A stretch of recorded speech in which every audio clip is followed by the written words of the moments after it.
Mayong adlaw kanatong tanan, mayong adlaw mga karadyoman ug mga ka-idol. Ako inyong host karong adlaw, ako si PR Radyoman Ono Mel Coronel sa programang Talakayan with Radyoman. Karong adlaw mga kasamag mga ka-idol, mahinungdan kayo sama sa gisulti sa uban, mas maayo pa kunong makawatan ka kaysa masunugan. Apan unsa ba ka importante? Ilabi na kinipipila ka mga tips nga ihatag kanato og hisgutanan may kalabutan gyapon sa sunog. Dili lamang gikonsiderang ang March ang buwan sa Fire Prevention Month, apan gikonsider karon sa nasod Pilipinas nga tibuok adlaw o matag adlaw gikonsiderang Fire Prevention Day. Tungod niya na makasamag mga ka-idol, karong bulana magsaulog sa ika-34 katuig ang Bureau of Fire Protection nga dunay timang Pambansang Bumbero Bayaning Maasahan. Tungod niya na mga kasamag mga ka-idol, mahinungdanon nga matubag ang pipila ka mga pangutana, suwestyon o pipila ka mga buot masayran sa katawhan, ilabi na din sa Region 9 o Zamboanga Peninsula.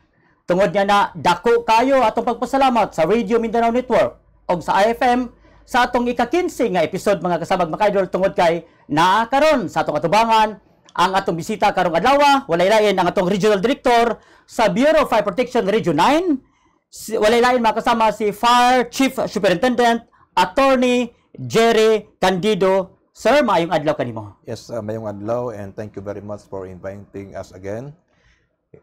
Today, your friendly fireman in town is here. Your regional director is willing to interact to everyone so that we can effectively convey our different programs and services that are designed for the safety of everyone. Ayan, murag sa taas-taas pa lang sa pag-welcome na to kay attorney, murag taas na kay iyang mga tubag. Now, basig kini ba pipila ka ma-concern sa katawhan, ilabi na kining may kalabutan sa sunog, atong ipangutanag mahatagan tag dugang katinawan. Una na siguro RD no, kining trabaho karon sa mga miyembro sa Bureau of Fire Protection o mga bumbero, unsa gyud nag-unang task ani? Ilabi na ngadto sa komunidad. Well, we have to admit we exist because of fire suppression activities or pamatay sunog. But as we grow older, especially na 34 years ng Bureau of Fire Protection, we evolve. So we gave importance really on the fire prevention aspects as well as the innovation ngayon na emergency medical and rescue services. So that in Region 9 right now, everywhere you can see firefighters responding to all kinds of emergencies. If you can see firefighter in the roads, they are there because there is a road accident. Okay. And we are there to stabilize the victim. Doon na tayo term nga makita na mo permino sa inyong buhatan, kining Fire Prevention Month, Fire Suppression, Emergency Medical and Rescue. Bot pasabot nga kining tanan sir mo ni tahas karon sa Bureau of Fire. Yes, those were the days na pagdating namin sa fire station because I grew up in the field. Pagdating ko noon sa fire station in 1983, pag walang sunog, tulog lang kami. And then sometimes, pag nag-conduct ng fire safety inspection, but right now, all firefighters are very busy because of the emergency and medical rescue services at yung aming comprehensive programs when it comes to fire prevention, and especially yung aking lead program ngayon na Exit Drill in the Home. Kining panultihon sir nga Bureau of Fire Protection's role in fire prevention and other disaster. Pwede ba ito ma-explain? Yes, number one, main thrust of our existence is to prevent fire because it's better to prevent than to cure. Now, kahit anong ka-sophisticated ng firefighting equipment mo and capabilities, pag may sunog talagang padating namin may damage na yan. So, ang aming main thrust is really to prevent, and we can only do it if the people themselves would accept the different fire safety tips na sinasabi namin palagi. Now, itong emergency medical services, it started actually full-blown implementation nito. That was in 2008. I was there. I was in the National Headquarters when it was called then as ERNET, Emergency Response Network. So, from then on, we have created the Special Rescue Force. Ito yung aming version ng kung sa police, SWAT. And the Bureau of Fire Protection, we called it Special Rescue Force na nag-responde sa life and death na rescue operation. Yeah. Ilado imong pangalan RD no nga usa sa mga dunay tawag nato nga doon na akong natabang in terms sa pagpatukod sa mga fire station. Daghan diri sa mga peninsula nga wa pa mga fire station, but now sa imong pagdumala at least nga nanay fire station, bahala wala pa fire truck. Yes, we really tried our best with the corporations, the mga mayors. We have established fire station to all municipalities na wala pa. When I came here, 14 pang wala eh. But in a matter of 6 months, we were able to establish a fire station sa lahat ng 14 LGUs na to. And out of this 14, dalawa na ang nalagyan natin ng fire trucks. Wow. And one of which came from a donation from our friends from Korea. Yeah. Municipality of Labangan, nakita na mo nga ongoing ang construction. Hapit na man. It's already 90%. Wow. 90%. And Dumalin now is about also to be completed. We are just awaiting for the fire trucks that are intended for them. Is this a national budget or municipal budget? National budget nila. Lahat ng construction ng fire station, national budget, except in Basilan, in Malamawi, in Isabela City, where the fire substation of Malamawi Island was funded by the LGU. Within Sabong del Sur at RD, nabay mga karon lungsod nga wa pay fire truck, wa pay fire station. We have lahat niya may fire station. Mayroon na. In fact, we have personnel there, but 7 of them wala pang fire truck. Oh. And one of which is Labangan, Suminut, Sagon, Osminia, Josepina. And I think 2 others. I cannot just recall. But hopefully within this year, because we have forthcoming fire trucks, maano natin sila, malagyan sila natin ng fire trucks. Unsay papel nini mga lungsod nga wala pay fire truck? If ever nga dunay mga sunog, apil gyapon sila mo responde? Yes, of course. Sila palagi doon ang mag-responde while waiting for the fire trucks to arrive. That is why yung main function nila ngayon is really on the fire prevention. And again, in the implementation ng aking pilot project, the exit drill in the home, dahil itong EDES ang tawag namin yan eh. This is the only program that can prevent deaths in cases of fire. Ayan, oo. Kining uban RD nga dunay mga fire truck double, triple pa ganyang uban. Di ni pwedeng hulmon ipahulam sa uban? Well, pwede, kaya lang they are already unreliable because of old age. So we would rather let them stay in the station where they are now and wait for the brand new. Pilay edad sa fire truck karon nga gamit paghapon nga nakaron sa tuang Region 9? We have fire trucks na 42 years old. Grabe no? Mas sobra pa sa serbisyo ko. Ako 32 years in service lang, siya 42. Kung makapirma lang to ng retirement papers, matagal na makapirma ng retirement papers. But serviceable. Yes, it's running, but of course we have to admit it's unreliable. It may reach the fire scene, di ka makasigurado kung makabalik yan. So, ihilayin na naman yung mga fire trucks natin. I am not ashamed of admitting that because that's the truth. Sa Maynila, RD, grabe ang sunog kada adlaw, grabe ang sunog na may tabo. Yeah. In terms of awareness sa katawhan nato diri sa Region 9, mas consider ba nato nga well-informed ang katawhan regarding sa sunog?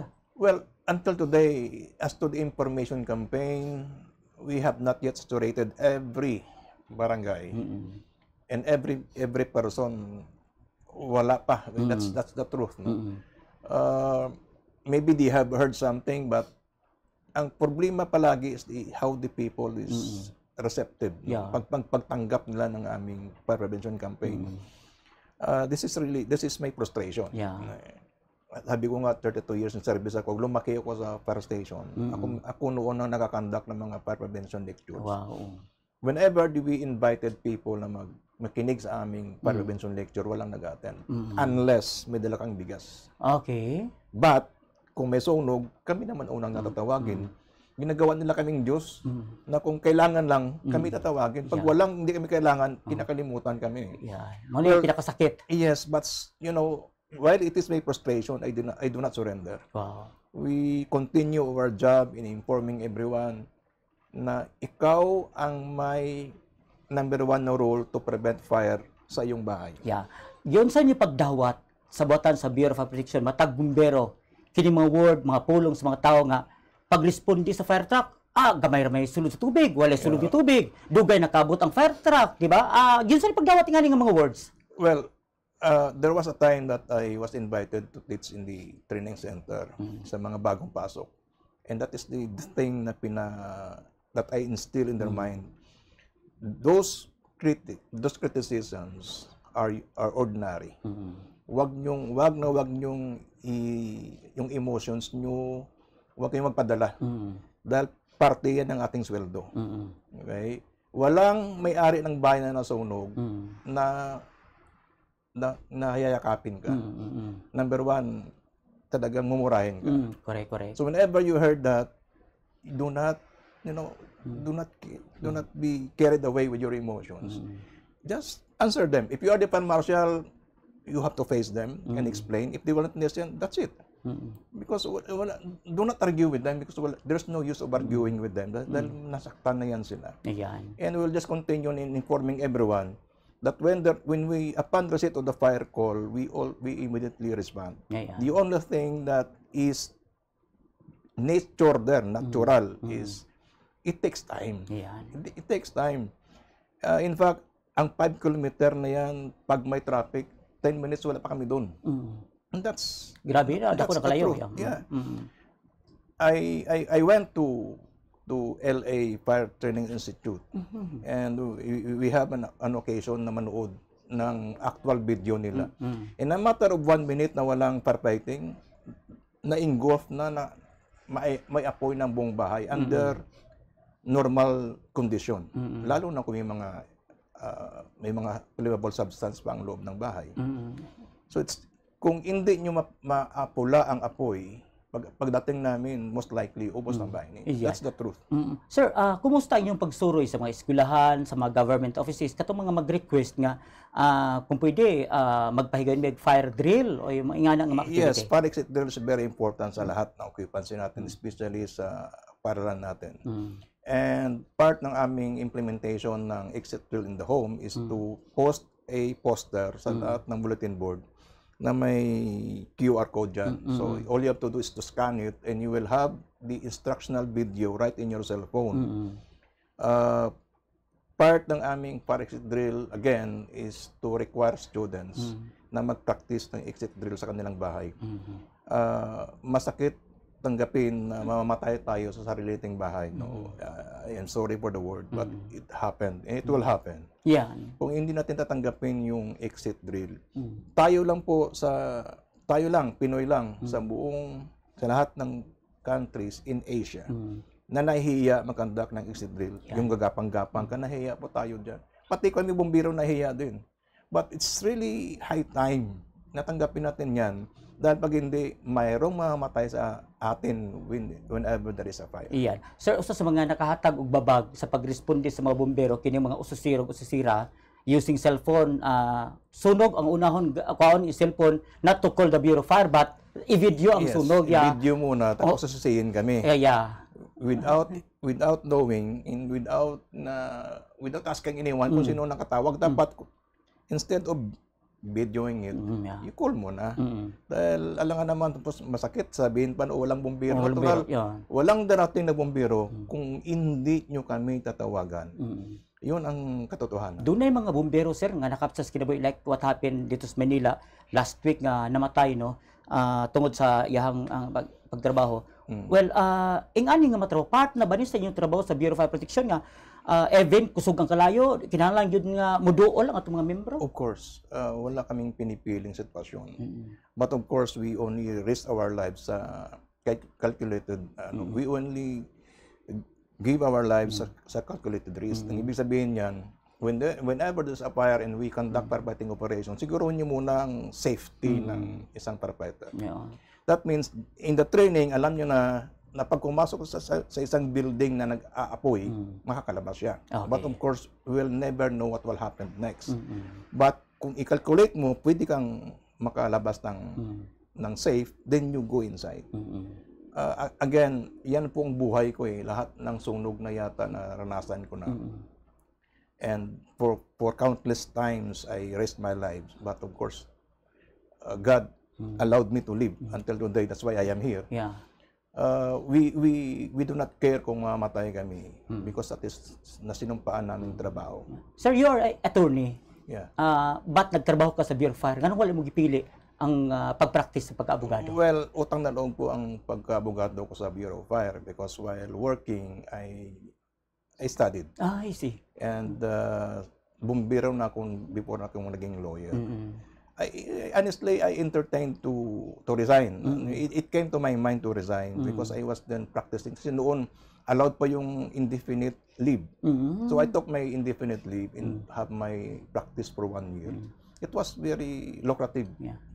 But when there was a time na I was in the law office na nagkasunog few blocks away, I still run. Yeah, ang dedikasyon sa pagtrabaho is na sa imuha I left my client. Sabi sa akin ng aking senior partner, told you belong to the Bureau of Fire. So that's why I'm here. Ayan. So, daghan pa makasawag makaidol nga atong hisgutan ilabi na sa talakayan with RMN o sa kasayuran sa kagana ang atong programa diay sa serbisyong bombero nagdilaab ng mga impormasyon matag adlong Biyernes alas 7:30 sa morning hangtod na kini sa alas 8 sa buntag makasama busa. Ayaw nyo kalimti dinha atong makutlo ang daghang mga impormasyon, tips sa ingon man ang mga numero nga ngayon atong tawagan simbakpog dunay may tabong sunog. Og ato ipadayon tungod kay karong tuiga nag-celebrate kita sa ika-34 katuig ang Bureau of Fire Protection. Now ato magtanong si RD, Director, unsay mga highlights sa atong activity sa ika-34 katuig? Is the highlight. One of the highlights is really to recognize the different achievements ng aming lower units. Especially yung ating mga kabumbiruhan na gumawa ng kakaibang bagay. We call that innovations, best practices, na dapat nating i-recognize para ma-inspire pa sila in continuously doing their job. Yeah. Unsay papel sa komunidad sa atong celebration? Well, before that, aside from recognizing the jobs of our active personnel, ang next dyan is our retirees. We want to let them feel that they existed and we give importance to their services before, and they are our heroes. So ngayon, we will continuously do yung ating Par Square Roadshow. That's for the community to continuously increase their fire awareness. And again, our exit drill in the home. Ayokong tumigil dito dahil gusto kong mapigil yung deaths in cases of fire. And we will have our culmination activity on the last day of August. Again, we target to have our guest of honor speaker, our newly elected governor. Ayan. Oh, RD, regarding sa mga accomplishment nato from January until this month, kabaluta nga doon ay mga accomplishment ato mga sakop, no? Pwede ba ito masayra? Doon ay pipila ka mga di na ito makalimtan ng mga aktibidad or mga accomplishments sa itong mga sakop? Well, yung ating number one innovation that I introduced here is really on the active response sa ating emergency medical and rescue services. Before I came here, we were responding only to about 400 calls, rescue operations a year. But right now, June pa lang, we are almost 1,700 responses. Which means that our firefighters right now are very visible in the roads. And yung ating readiness every day, yung ating daily morning routine or daily morning activities natin, na nakapokus yan sa pag-maintain ng ating fire trucks and fire station as well as yung ating skills enhancement or skills inventory. Yung seasonal, no? Hindi lahat ng araw may emergency. Okay. So, how to keep ourselves ready is really to ensure na pinapractice mo yung lahat ng aming skills. Correct. Ang skills na yan, pag hindi mo pinapractice, mawawala yan. Kung hindi mo nawawala, you won't do it perfectly. So, ako kasi, I hate na yung sabihin mo na, ay, saka na lang yan, sir. Nandito na yan sa utak ko, I don't believe you. Sabi ko nga, bumbiro ako sa dugo. That means, bugbog sarado ako sa firefighting, sa pagkabumbiro natin. Hindi ako naniniwala na kung hindi mo yan i-practice, you can retain it, no? It's impossible. So we have daily skills inventory daily. Yeah. Din sa Region 9, kumusta nga itong mga sakop? Wala ito magkulang in terms sa power na to sa itong mga sakop o ang mga equipment? Manpower is always a problem. But, you know, we are only given 2,000 new BP personnel a year. So, ngayong taon, we have only 62 slots. Okay. when it comes to firefighting, of course, napakalayo natin. Napakalayo pa natin sa iba nating counter at other countries natin ng mga bumbiro. But again, those are our challenge. Those are the challenges. Yeah. And that's why challenges nga. So, Dapat panikabutan lang. sige lang. Part na sa trabaho. Shouldn't be a reason na mag-stop ka in dreaming. Yeah. That someday, somehow, we will become like them. I heard nga kung 3 minutes ang pagresponde sa PNP, mas ubos kuno dapat ang pagresponde sa Bureau of Fire. It's physically impossible unless ang sunog sa harapan ng fire station. Oo. Upon receipt of the call, hindi mo yan pwedeng patakbuhin agad ang truck. Especially kung ang may air brake yan. Hindi po pwedeng patakbuhin agad yan. So, upon receipt of the call, almost a minute and then makaresponde ka, matraffic ka pa. It's the 3-minute response time is quite impossible. That's why we still maintain the 7-minute sa standard namin. That's a international standard of response. In fact, kahit na 7-minute response time sa probinsya, imposible, malalayo eh. Sa pagresponde sa sunog, doon na yung mga collaboration like in other places, doon na sila yung mga kinibitang council, no? Appeal tong mga hospital, appeal tong mga volunteers like Chinese Chamber of Commerce and Industry. Now, sa tuwa diri sa Region 9, kumusta ang collaboration with other agencies? Well, we keep on coordinating with them. In fact, mayroon dito mga private companies na mayroong sariling fire trucks. But we don't have a organized na volunteer fire brigade, unlike with the Region 6 na saan ko galing. Every province mayroong organized na, actually every city. Yeah. Every barangay nga sa Sumbonga, di ba? Nasa sila mga gagmay fire truck. That is still manned by the Bureau of Fire. Okay. We have 26 fire substations in Zamboanga City. Bumbiro lahat, Bureau of Fire personnel, lahat yon ang nag-operate. Mas pabor ba sa buhatan sa Bureau of Fire Protection kining makasulod ta nga highly urbanized sa usa ka lugar? Yeah. Mga daghang fire station. Yes. Zamboanga City is classified as a district, a highly urbanized city. It has a 26 fire substation. Kadaghan, no? And marami pa yung tao niya kumpara mo sa Zamboanga Sibugay. In fact, mas marami pa yung kumpara mo sa Zamboanga del Sur.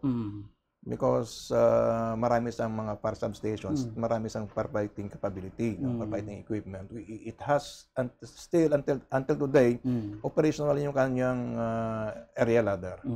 Sir, doon na ba tayo data kung unsa ang pinakadako nga sunog o pila na tang sunog nato diri sa Region 9 from January until now? At today mayroon pa tayong mga 400 plus I think na structural fire. Pero di na siya, We don't have that kind, recently in Mahayag, public market natin. But of course, dahil sa gilid siya ng daan, madali siyang patayin. No? We were able to suppress it immediately. Yan. So, sa mga dagkong challenges karon nga gi-consider mo sa imong batan nga dapat before ako mo retire sa aning nga buhatan dapat ma-accomplish na ako? Well, I have said to myself before na itong bagay na ito ay i-accomplish ko before I retire, but I have to admit I cannot. Especially yung pag-dream ko na we will be fully modernized. Our dream is 2034, but as of today, I think it won't happen because of the lack of budget. Ayan. Isa na lang ang gusto ko sanang, at least man lang, makita ko na very active ang ating the public. Okay. Na kung anong sasabihin ng bumbiro on how to prevent fire, susundin nila. Isang bagay lang sana ang gusto kong sundin nila. The number one cause of fire right now is 50% electrical. Yeah. The only way na mapagilan mo yan is to maintain your electrical installation. Yung kuryente mo sa bahay. Pag hindi mo yan maintain, magkasunog ka. It needs money. Kanang mga appliances arding nga nakasaksak pirmi, possible dako ni siyang posibilidad nga Well, we call that octopus connection. But again, kasama yan sa preventive maintenance ng electrical installation mo. And we need money. Now, part ng, kung nag-save ka para sa education, sa pagkain mo, gawin mo ng prime necessity. Yung pag-save ng money para makabili ka, makahire ka ng electrician para ma-maintain mo ang electrical installation. If you won't do that, then magkasunog ang bayan natin. If you are President of the Republic of the Philippines, unya, Wow. tagaan kag kahigayunan nga, unahon, doon ay mga butang nga ihatag sa Bureau of Fire, unsay unahon nimong paliton? We have to modernize first our human resource. Tao natin. We overlook yung importance of modernizing our human resource. Our training center right now is not a training center. Makakumpit ka sa mga nasod? No, we cannot. We cannot. I have to be honest with you. Yeah. You know, my second lab is academic. Makita na to, butas, buslot eh. Ngayon, Right now, we are proud in saying na maraming bago. Pero hindi pa one-on-one. Hindi sabihin, isang bumbiro kompleto. Hindi. If I given a chance to become a president, first and foremost, training center. Dahil doon mo makita na modernize ang bumbiro. Pag modernize ang training center, Ayan. how can we expect a seasoned firefighter kung training center mo hindi sa modernize? Yeah. So, but pasabutan nga, unahon na to ang mga... Human resource, tao muna, trainings. Speaking of Rimulya, nakita na mo dagkong mga news nga doon na siya giadtuan nga Sa Makati. Makati nga ditong SUV nakababag sa fire truck. Yes, that is a prohibited act under the fire. Kana bawal gina sir. Bawal talaga yan. Okay. It's a law. And it's a welcome development. In fact, that was the right thing to do. We are mandated by the fire code to implement its provisions, and yet we are the one violating it. Pag ako talaga yun, sobra pa yung gagawin ko eh. Okay. Sir, kabaluta nga in terms sa imong pagkatao murag pinasahi ka sa ubang mga regional director, no? Well, pila na katuig mahuman ang imong serbisyo, unsa imong inspirasyon alang sa padayong pagserbisyo labi na ngadto sa Bureau of Fire? My inspiration is my love Wow. to my job, to our job. Ito lang trabaho na minahal ko more than myself. In fact, whenever my kids did ask me, are you willing to offer your lives despite of the fact na andito kami na still waiting for you? Sabi ko, yes. I have to say sorry to everyone, to all of you kids, na baka hindi ko makabalik. Dahil kung hihingin niya ng pagkakataon, I am always willing to offer my life because that is my job and I love my job. Mas taas imong panahon sa imong trabaho kaysa imong pamilya.